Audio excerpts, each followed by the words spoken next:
You're listening to an Airwave Media Podcast. Hello, I'm Mike Duncan. Katie and Nathan asked me to let you know that they use strong language in this show. So if you don't like that, then this won't be the show for you. If you want to listen to a show where there's only a mild amount of foul language, but is still focused on history, you can always check me out at the Revolutions Podcast or my old show, The History of Rome. So again, if you are in a position where you cannot do strong language, now is the time to bail.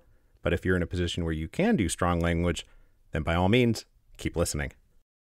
Hi, this is Katie. And this is Nathan. And you're listening to Queen's Podcast, the show about badass women in history.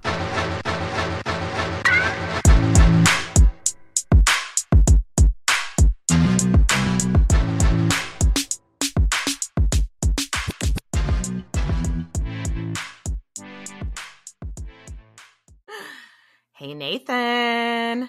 Darling. Hello, darling. How are you? Fantabulous. Fantabulous. Oh. Fierce, darling. Oh. Fierce. I love it. I feel like I need to be in a moo-moo right now. I mean, what's stopping you? Moo-moo it up, bitch. Please stop the recording. All right. Pause. And Nathan is back, and he is in a fabulous moo-moo.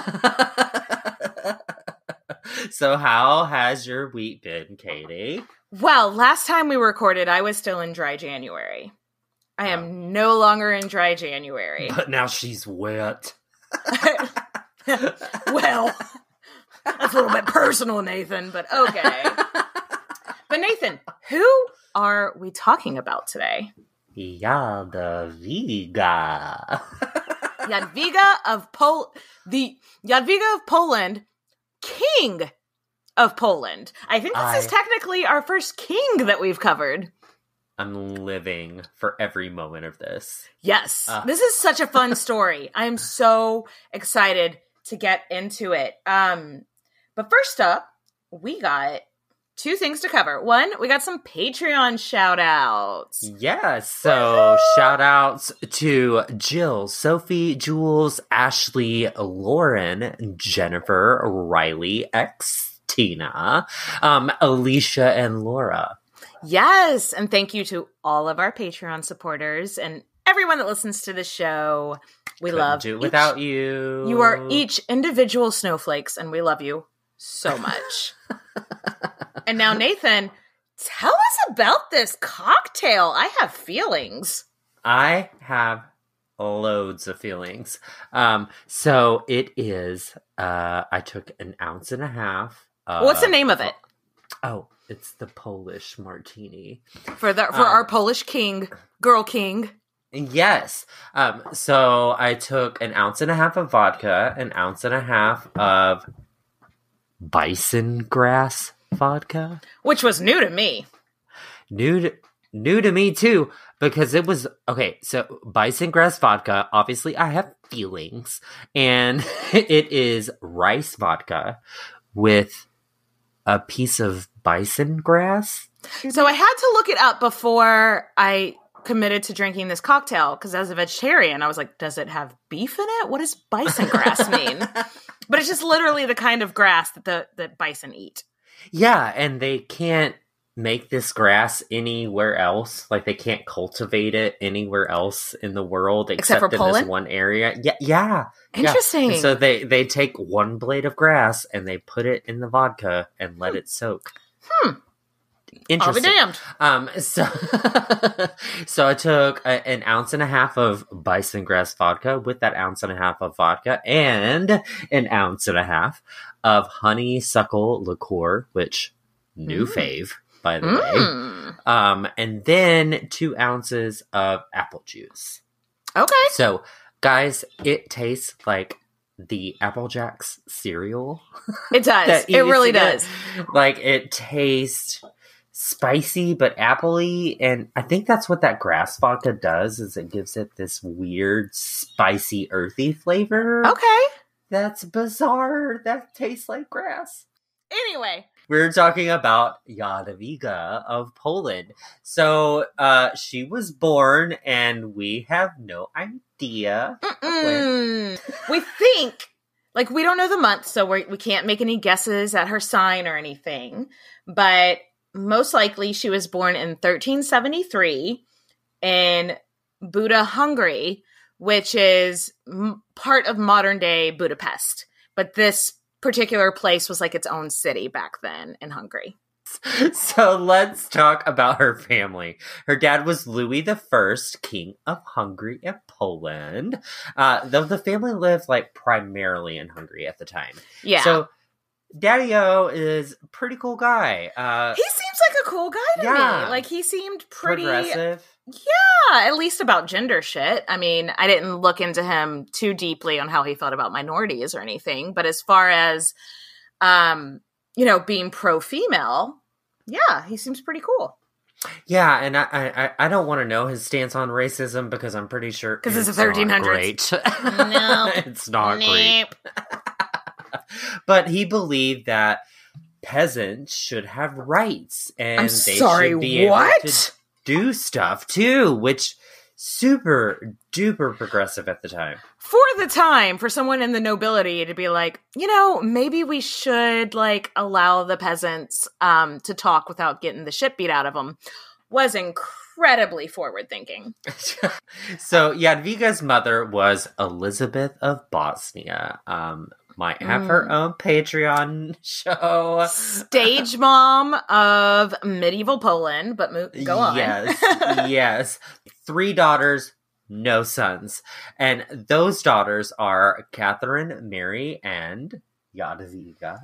Like, that's just so, like, of the time, Catherine and Mary. We've talked about so many Catherine and Marys. And then Jadwiga? How did that stand out somehow? She does. She definitely stands out name-wise. How did they choose that name? So she was named after some distant relative who's also a saint. Saint Hedwig. Yeah. Basically. And Hedwig is German version of Jadwiga. Yes, correct. So Jadwiga, Hedwig, tomato. Let's call the whole thing off. Yeah. Let's call the whole thing off. We're going to say Jadwiga because that's how they say it. I hope I'm getting it right. But that's how they say it in Poland, where she is now the patron saint of. So we're going to say Jadwiga, but if you've heard of her story and she's called Hedwig, same person. Religion. We have to talk religion if we're talking anybody's upbringing. Yeah. Very, very pious. Hungary became a Christian country in the 11th century. But by the time our girl hits the scene, very, very religious. Pro-popa. Pro-popa. Pro-popa. Like a pope. Poland. Or Hungary. Yeah. When it became clear that Louis wasn't going to have any sons, he was like, Poland, Hungary, let's have a quick talk. I'm going to need y'all to promise that you're going to support my daughters as rulers. Mm-hmm. So he starts to like shop around for like promising husbands for these daughters. Pretty aggressively, actually, because, their husbands are going to play a big role in leadership in the countries as well. Also, stage mom was pushing this as well. And also, yes, her stage mom, Queen Elizabeth, was also probably in the background being like... But not him. Hey, not him, but this guy. But not this guy. But this... Also, I don't have this in the notes, but it seems like her parents may have actually been a love match. Oh, that's refreshing. I read in one source that she had a miscarriage really early into their marriage. And it was a child that was conceived before they were actually married. Ooh, drama. And so then they had to get married. So it seems, and this is all, like, I didn't dig into if that's actually real, but it indicates that this may have been actually a love match, which is refreshing. We don't get that all the time. We never get that, ever. But no, so Daddy's shopping around being like, I need to set you guys up with powerful husbands to help you run these countries in the future. A little bit on her religion, her upbringing on that. We've got stage mom and stage dad sitting in the background. So let's talk about her education. Yes. She's edumacated. Edumacated the fuck out of her. So religion, philosophy, language, music, like the whole 9 yards. And her mother is a stage mom. Very hands-on schooling. Everything's kind of like controlled from the background. But I love that because a lot of times in nobility, you read about these parents who just sort of like send them off to be educated and like they don't really touch it. At their uncle's house. Like, yeah. It's just some random thing. Yeah, or just some random guy that's educating a bunch of other children of the nobility. They say, even though the books don't survive anymore, it's believed that Queen Elizabeth actually wrote the textbooks that would educate her daughters. So I kind of love that. It's giving me Isabella Castile vibes.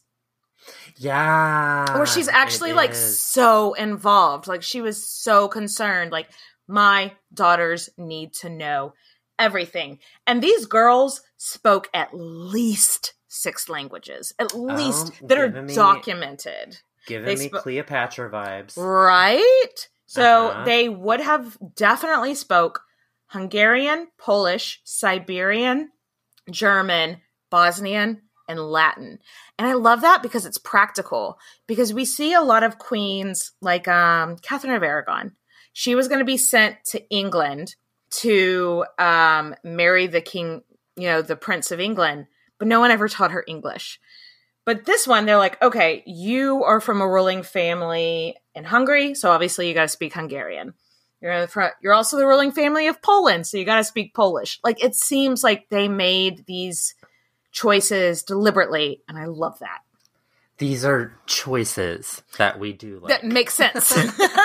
Yeah. So she probably even spoke more than just the 6 languages. These are just the languages we know, yeah. So it seems like her life was pretty chill. She's chilling.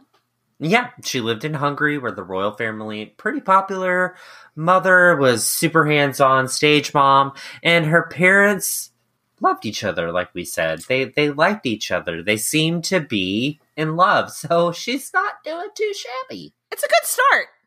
We've read about people with worse start. Remember Catherine de Medici? Oh, that shit was rough. That shit was rough.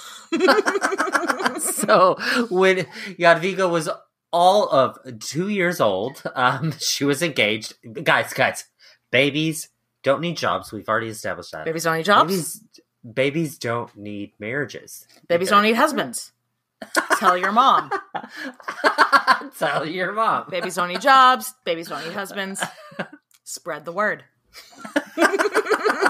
So she was promised to William of Austria, the son of a powerful duke. And in 1378, when our girl was 4 years old, she and William were bewitted, y'all. Yeah.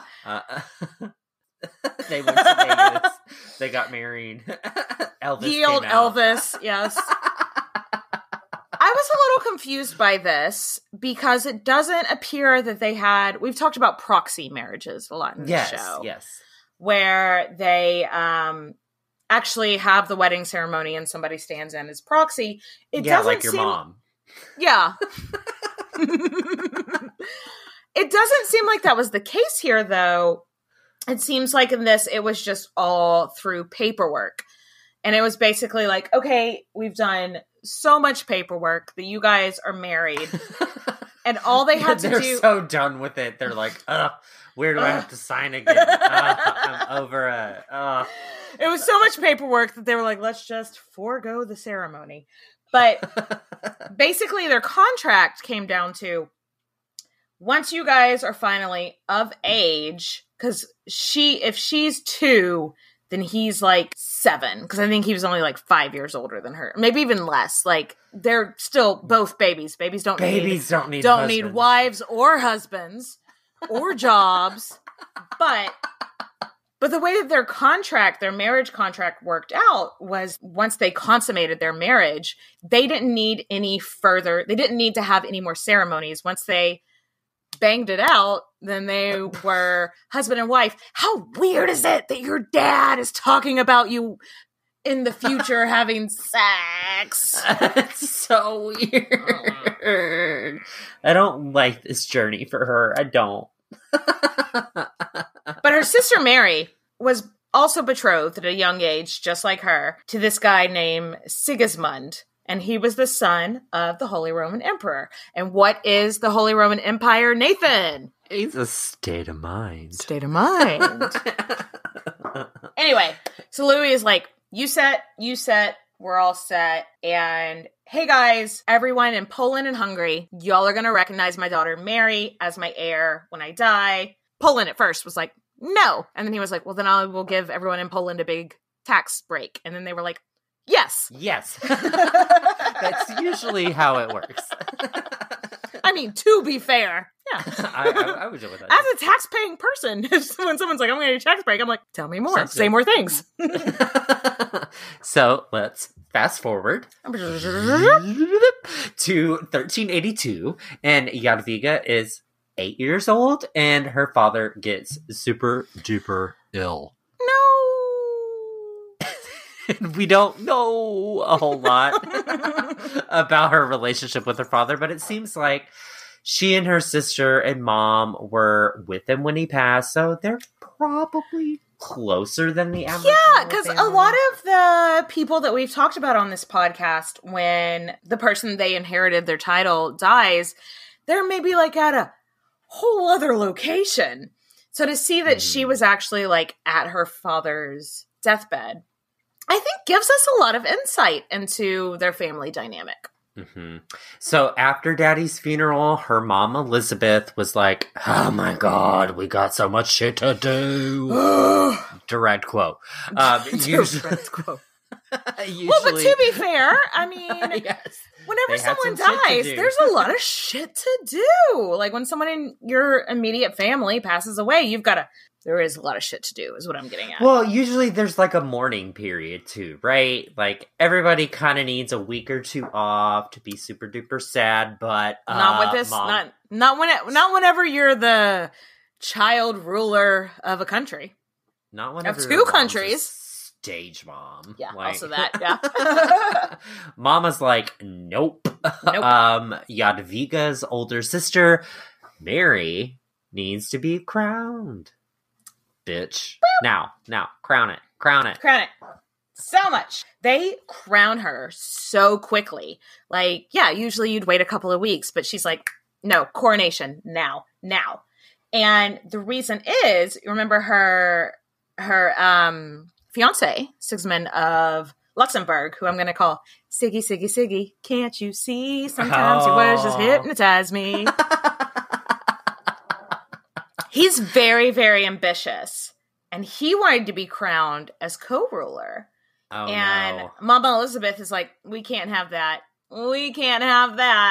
And so Mary is crowned on her own before their marriage like officially took place.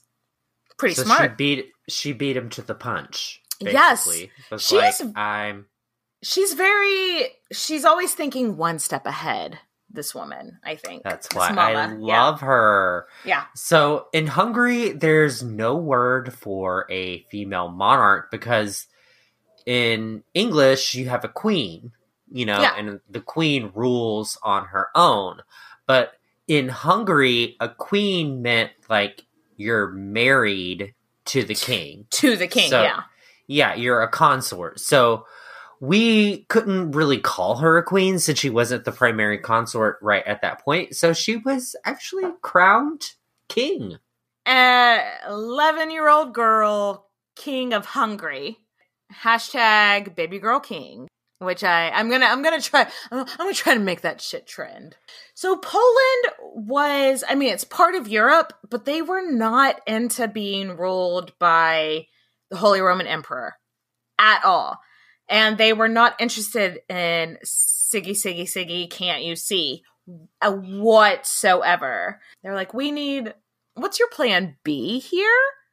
Well, also because Sigismund was a little bit older than Mary. And so he was already like being a little bit of a war dick, you know? Oh, we love those. And so he had actually been sent to Poland once or twice to squash rebellions. Oh, and so he had a bad PR in that area. Because he wasn't nice when he was aggressive, like more aggressive than was actually needed when he went in and squashed those rebellions. Already the people in Poland had a bad taste in their mouth for Siggy, can't you see? Sometimes your words just make me want to vomit, you know? They didn't like him. But at the end of the day, like, the people of Poland were like, if he becomes ruler, we're gonna, like, revolt. For real. For like, real. And so Mama Elizabeth is like, okay. I'm stage mom. I've got this. I've got the drama. Mary will stay here in Hungary and she'll rule. And I will send you guys my youngest daughter, Jadwiga, and she'll rule. So Polish people are kind of on the fence right now. But yeah, they're like, okay, fine. We'll try it. We'll give it a try. So we have no idea how this conversation went down, Right. Can you fucking imagine? She's 8 years old. And it's like, hey, honey, I know you've only ever lived in this one city in your entire life. And I know your dad just died. Super sorry. I'm going to need you to go to this whole other country and be ruler of this whole other country by yourself. I'm not coming. Your sister's not coming. Just you. Bye. What? She just wants to play tea time. Like, she just wants to pour some tea for her 8 friends. years old. What were you doing at 8? I was just running in my backyard and jumping on my trampoline. I know. I think I had, like, Superman underwear at that time. Like, I was a baby. 8 years? Babies don't need to be king. I don't know. It was so genuine. It was. Well, and also, she's also sending her daughter to a country that hasn't even decided if they're going to accept this. They're like, yeah, send her over on a trial basis. What could possibly go wrong? So it's like a 60-day trial. Like, you can return Yes! your That is cash so back stressful. And also, oh my God. I mean, back then, you couldn't hop on a private jet. That's a really scary journey. Yeah, which brings us to, I actually put in Google Maps. If you're traveling from Budapest to Krakow in Poland, if you take a plane, you know, it's only like an hour. But if you drive, you actually have to drive completely across, like, the country that's in between them. Because there's this mountain range. Sweet baby Jadwiga is not taking a plane because they didn't have them in the 1300s. Oh, you heard it here first. Groundbreaking news. They did not have planes in the 14th century. Nope.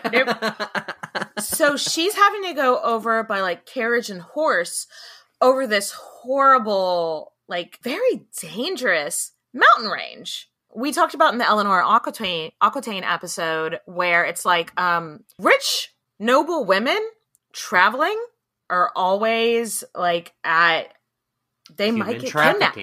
Human trafficking. Basically, they might get kidnapped and forced into a marriage. Her mother put it off for 2 years. She didn't have to travel till she was 10. Ugh. She had 2 years from 8 to 10 to mature, but now she's traveling across. It's just very scary. I can see that because there's lots of bad people with bad intentions that want to, like, IDK, kill her. But no, can you imagine though? Can you imagine? I can't. Like, you're leaving your family, you're leaving your mother. You're going on this super dangerous journey to be a ruler of a country that you've never even seen before. And they're kind of like already pissed off at you. Right. For no reason. That is Under Pressure. Under Pressure. Yes, exactly. We don't know when she left Hungary, and we don't know when she arrived in Poland, but we do know a little bit about her reception whenever she was arriving. I do have to imagine she'd be nervous. Like, are they going to love me? Are they going to hate me? Are they going to throw tomatoes at me? Are they going to kidnap me? Are they going to kill me? Yeah. You laugh, but it's probably like an actual concern of hers. I know. It's awkward laughter. So everyone that was important, like the A-list people, were all there to receive her. Love, excitement. Like, everything's amazing. So she was received in, like, positively? Yes. Well, I love that. I know. She rocked up nervous. And people liked her? Yeah. Yeah, she had to have been nervous. And then for people to be, like, well receiving of her. And guys, remember, she's 10 years old. She's a baby. So it was a relief for the people of Poland. You know, this poor baby traveled years and years to be able to get there. So they had no clear leader in place, like in the meantime. So there had been a lot of drama. So yes, yeah, they did. There were all these other noblemen that were like fighting for. Like, the leader from Hungary is never coming. So they were, like, fighting over who was going to dick-waving rule. Contests. They were dick-waving hard. Yeah, like, I have more money than you do. And so then when she finally arrives, it just kind of put a little bit of peace in place. Some much-needed peace, eased the tension because they have a figurehead. They have somebody that is the leader. So even if she's just a little girl, at least there's somebody to like put the crown on their head and stop the fighting. I wish that people would say this about me every day. Yeah. Like, just put the crown on his head. Just put the crown on his head. It's fine. So on October 16th, 1384, she had her coronation, which is French for coronation. Okay, and this is very similar to her sister's own coronation. So they rush it a little bit. I feel like create a sense of urgency is very stage mom. But she has a fiance also from the European royalty who's probably rushing up there to Poland to claim his crown. So they're like, we got to crown her before he can get here. Yeah, they don't need some Austrian guy who just doesn't know anything about Poland showing up and running everything. So our girl is now officially king of Poland. So we've got two sisters who are both being king of these two major countries. That is wild. So our girl is now officially king of Poland as an 11-year-old. And this seems like a good place to take a quick little break. Let's go.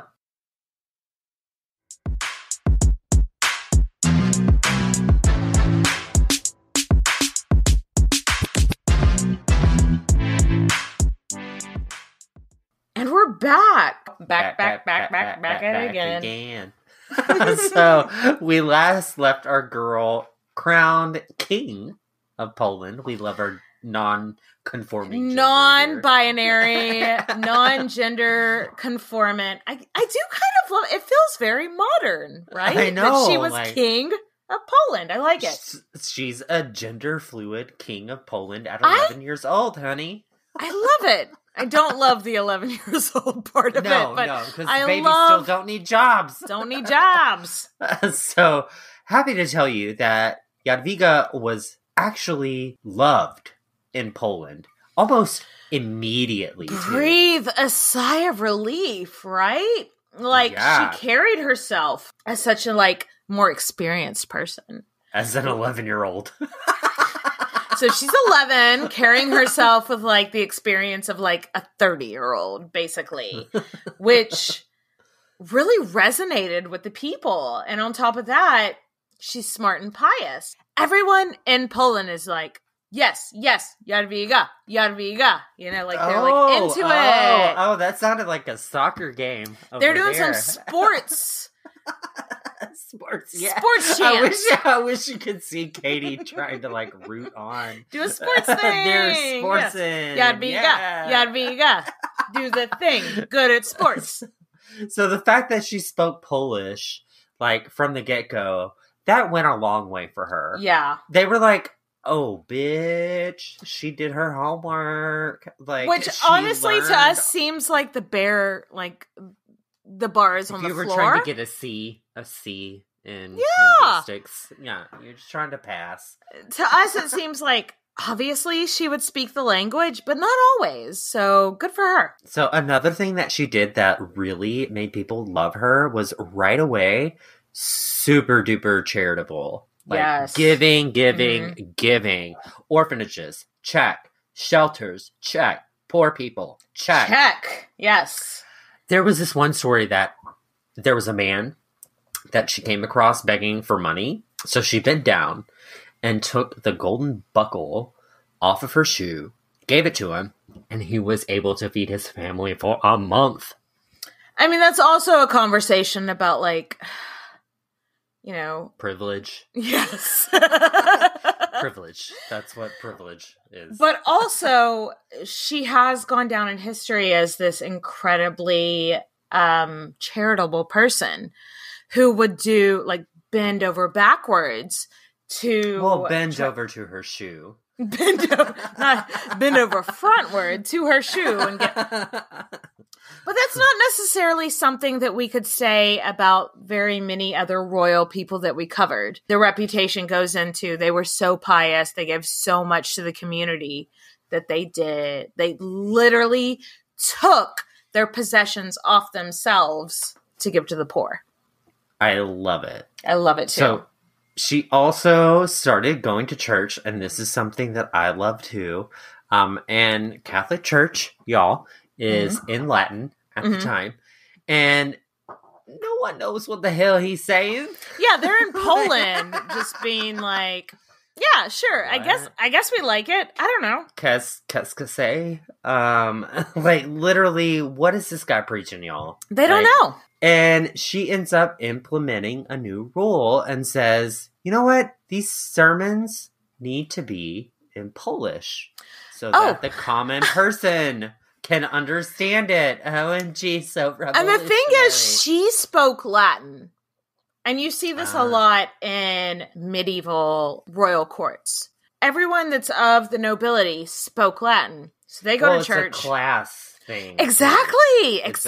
They go to church and they speak Latin and all their friends speak Latin. And it's like, well, we know what they're saying. Latin. But like the commoners are just like, we have to assume that we agree with what they're saying because and so she steps in and she's like, no, hold up, wait a minute, put some Polish in it, you know, like make it make sense to them, you know? Oh my God, I just want a Polish sausage real bad. I love that because that endears her to the commoners. Yeah, but she may have been popular, but guess who wasn't? her husband, fiance situation. Yeah. Yeah. William finally arrives in Poland and totally expects to consummate the marriage and like him to be the Polish leader. Because I mean, she's a woman, so she couldn't possibly rule on her own. Because he needs to step in and become actual king of Poland. Your uterus takes up so much blood to your that brain. Uterus, it just wanders around. It could be up in your chest, and you wouldn't even know it. So, Jadwiga is conflicted because she likes William. She's like, hey, I could have found the type of guy that I've never met before. It reminds me of Catherine of Aragon and remember Arthur Tudor. Yes. They had been exchanging letters their whole lives. And so this is the same kind of situation. She has been writing to this man, Pen this pals. boy. Yeah, pen pals. They've been pen pals their entire life. Anyway, William of Austria shows up and is like, I'm here. I need to bone immediately. Because that's how he becomes king of Poland. Yeah, and to be fair, it said that they needed to bone in the agreement. Right, right. Yeah. Legally. So legally, they needed to bone. Yeah. He would have been 14. Jadwiga would have been 11. So that's how I feel about that. Official Queen's more time, podcast. Okay. So now we don't know exactly how she felt about this. But some tellings of the story goes that she was really eager to meet William, which I think makes sense. Like we said earlier, they've been exchanging letters their entire life, but the Polish nobles were like, nope, whole bunch of nope. And they locked her up and they were like, no, you cannot be left alone with this man. So there's a couple different stories here. One that Jadwiga tried to escape, found an axe, and tried to fight off guards. And she's like, I'm going to get to my man. And she's got the axe and everything. That wood. Katie's like, hashtag same. In that story, apparently the ladies in waiting calm her down and are like, girl, you need to do what's best for Poland, and marrying this guy is not the best. It's not the thing. It caused some turmoil. Yeah, caused some issues. So the Polish really want her to marry this guy named Jogaila. And he was the Grand Duke of Lithuania. And they were just like, no, this is going to be better for us. Don't marry this European dude. Marry this guy from Lithuania. It's going to be better for the country. All right, so she's going to marry this guy named Jogaila, who is from Lithuania. And when she was first told that they wanted to marry this guy, she was like totally disgusted. And not because she was like 12 and he was like 20s, 30s-ish. We don't know his exact birth date. But by this time, he was at the youngest 25 and at the oldest 35. And she's still 11. And it wasn't even about age. It wasn't even about age. Mm-mm. It was because he wasn't a Christian. It literally, like, this super religious girl is like, excuse me, what? You want me to marry pagan? Yeah, that's exactly what it was. No. I'm sorry, out. I'm out. I think that was a direct quote. Direct quote, I'm out. Then she goes and talks to her priest. They want me to marry this pagan. And he's like, I don't know, girl, maybe pray on it. And this is how she becomes a saint. She prays on it. She prays. And I pray. Remember Bone Thugs and Harmony? Yes, and I pray. Every day. Meet you at the crossroads. So she is praying. So she's Bone Thugs and Harmonying her ass off. To her surprise, Jesus appears to her. And he's like, O-M-me, girl. And she's like, girl, what? And he's like, you need to marry this guy from Lithuania. And she's like, why? He's not even a Christian. And he's like, because then all these other people are going to become Christian. And she's like, oh, I guess I'll do it. And God's like, I've told you to do it, so you have to. And she's like, I got it. So that's the story of...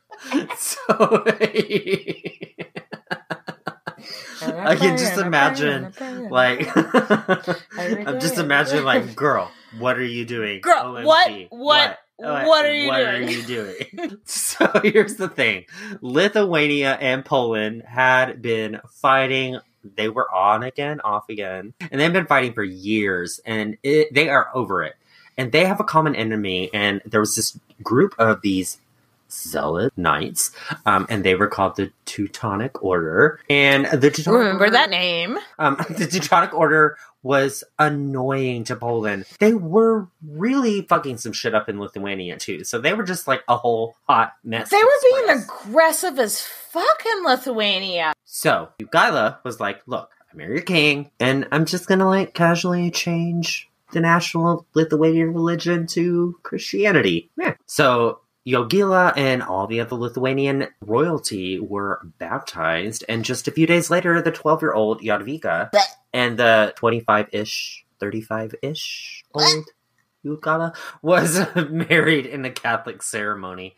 So now they are king and king of Poland.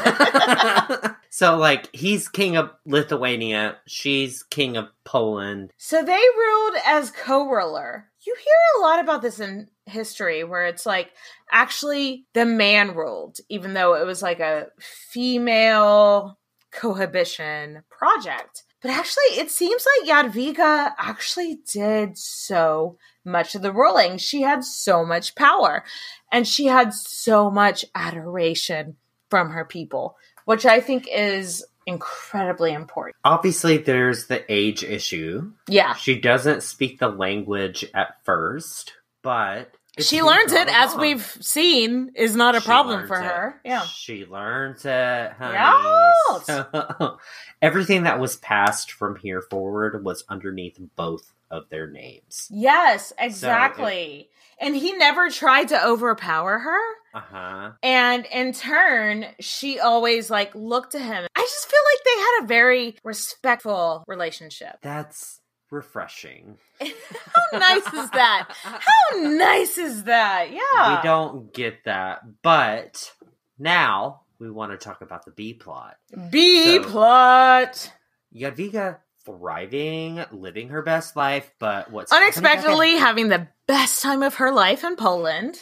And of course, everything has to go to shit after that. So she gets some real bad news from mom and sister. We don't have the time to dive into it all, but the story is that the King of Naples tried to overthrow Mary as ruler of Hungary. Rude. So, of course, stage mom stabs him to death. I mean, as any good stage mom would do. So the Queen of Naples at this point just had her husband stabbed to death. So she's kind of pissed. And she's like, hey, how about we kill Elizabeth? So stage mom gets killed. And if you guys want to hear more about that story, I think we're going to... Nathan, should we talk about that on Patreon? Possibly. King Mary is vulnerable at this point. So she's like, I need to marry my boy Siggy. Okay, can't you see sometimes? Sigismund wasn't as progressive as Jogaila. He's like, okay, but that uterus. Siggy, oh, can't you see? He's like, you know what? I don't like that Poland is being co-ruled by a guy who's not even a real Christian. He's not a Christian. But he's been baptized. I mean, like, what else does a bitch gotta do, you know? So, Siggy enrolls the Teutonic Order. And, like, I think we touched upon them earlier. And they're just this group of knights that are out and about to, like, fuck up anybody that's not Christian. And it's not... Knights Templar. Like they're not chill, though. What is the opposite of chill? And it's this group of guys. This is where we learn something, in my opinion, that's really interesting about Jadwiga. She was like a really talented mediator. She hated the idea of war. And she hated the idea of her people being at war and losing their life. And she became a very talented mediator. So she has a family reunion. Yeah, so sisters, husbands, they're all hashing it out. For a time, it was effective, and there's, like, no war. But family reunion. She got to see her sister. How nice. How nice is that? They haven't seen each other about 9 years or something? Before they became kings. So, 1393, Jadwiga has been in Poland for 9 years. Sisters got to spend time together, which, great. Yeah. Being that we know that they're such, like, a tight-knit family, this is, how awesome would that be? Right. Super cathartic too. Like, super cathartic for Jadwiga. She lost her mom, so she gets to see her sister. So it's like this whole family love fest. And then they also, make peace between their two countries. So it's a win-win. But then sadly, 2 years later, Mary dies when she falls off a horse. But Ziggy, can't you see? Is like, okay, you know what? I guess this whole land is mine now. I am now officially ruler of Hungary. And he does a little dance. But in actuality, like Jadwiga, she was her sister's heir. So she was supposed to be king of both Hungary and Poland now, not Siggy. But Sigismund wasn't into that. So he calls up the Teutonic Knights and it's like, let's take Poland and Hungary. It'll all be mine. And then he goes to claim that Poland is his again. And Jadwiga puts an end to the war. Again. She is such a talented, negotiator. So Jadwiga and her man are like, Siggy, look, okay. We're technically the kings of Hungary now, not you. We don't have time. We have 2 other countries over here that we're trying to run. So why don't you just keep it? So Sigismund is just kind of kept being the king of Hungary. Yeah, exactly. She's like, look, we don't want to fight and we just don't have time. So you just do this for us. Thanks a lot, buddy. So it just seems like she had this really level head throughout all of this. She was always the calming person in the tense situation. Right? Because when you're negotiating, you have to be able to take everybody's different point of view. And she was very good at that, even to the point of being like, hey, you want to keep my lands? Fine, here, they're yours. Yeah, go for it. Okay, fine, you can have them. Over the next few years, Jadwiga and Jagela continue to be pretty popular. Yeah, Jadwiga put most of her focus into charity for the poor. I love this storyline for her. I'm going to build hospitals, churches, colleges. I am going to make sure that it's just not the rich getting the advantages.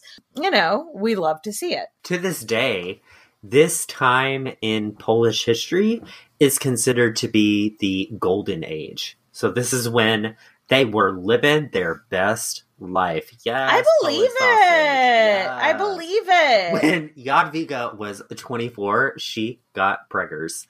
And it makes me think that maybe Jagela wasn't super bonehard with her at the beginning. Which, how refreshing. Yeah. But she didn't become pregnant until she was 24. But 24, I mean, she's been an adult for quite some time. Yeah. There probably been some worries that maybe she just wasn't blessed with being able to have babies. Which happens. Yes. But, so when she finally did end up pregnant, it was like party time in Poland.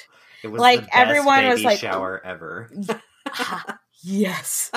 It wasn't a sprinkle. It was a full shower. She got gifts on gifts on gifts from lords and ladies from all over the world. One of the gifts that she received was a silver cradle, which when I look at that, I'm like, that doesn't seem nice. I'm sure it was because we bougie, but also a baby's not going to be comfortable. Yeah, I don't know if I would feel silver cradle. I don't know if I'd be comfortable sleeping with a silver rod on my butt. That's the only time. There's a lot to unpack there. Anyway.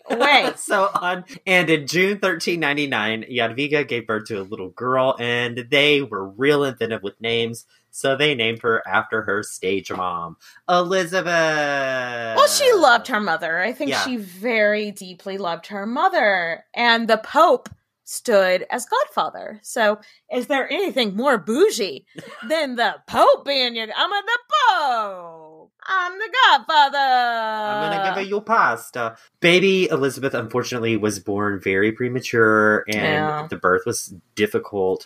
And Jadwiga was pretty much bedridden for weeks, but her health seemed to be on the up and up. Yeah. She's getting better-ish. As you can tell in the sound of my voice, this might not be okay. But sadly, baby Elizabeth died at 3 weeks old, and it seems whatever fight that Jadwiga had at the point just was gone. Yeah. Her health took a nosedive after the death of her daughter, and on July 17th, 1399, Jadwiga, the King of Poland, love your nonconformist ways, Yes. passed away. Her dying wish was that Jogala marry a high-ranking Polish princess so he could keep ruling Poland.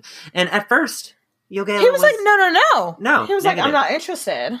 Like, I don't want to even be in Poland anymore. My wife's not here. Ugh, I'm going home. He felt, I genuinely feel like he felt heartbroken at the end of their marriage. But then, Like, I think he loved her. yeah. And then the Polish nobility, like, approached him and was like, hey, dude, we kind of like you. Will you please marry into our nobility? And continue being our king. And he was like, Fine. So he did. And he stayed on as the ruler of Poland for another 30 years. And he and his wife had one child. they had a daughter named Hedwig, which is the German word for Jadwiga. I love that. Cheers. I love that. Even in his second marriage, he was like, no, Jadwiga got me here, you know? Love it. So let's talk about her legacy, Katie. Oh my God, this legacy. The University of Krakow was like a huge passion project for her. And when she died, she was like, take all of my jewels, take all of my furs, take all of my fancy clothes, and put it into money for the university. It was like a crumbling university at the time. And now, fun fact, the University of Krakow is the 13th oldest university in the world that's still going. Right? So in 1997, canonized. But she was canonized as a saint, and she is now known as Saint Jadwiga. She is the patron saint of Poland, students, and mothers. And she is remembered to this day as one of the most iconic rulers of Poland. So Nathan, let's raise a glass. To the girl, king, non-transforming queen of Poland. Yes! I love it. Cheers, bitches.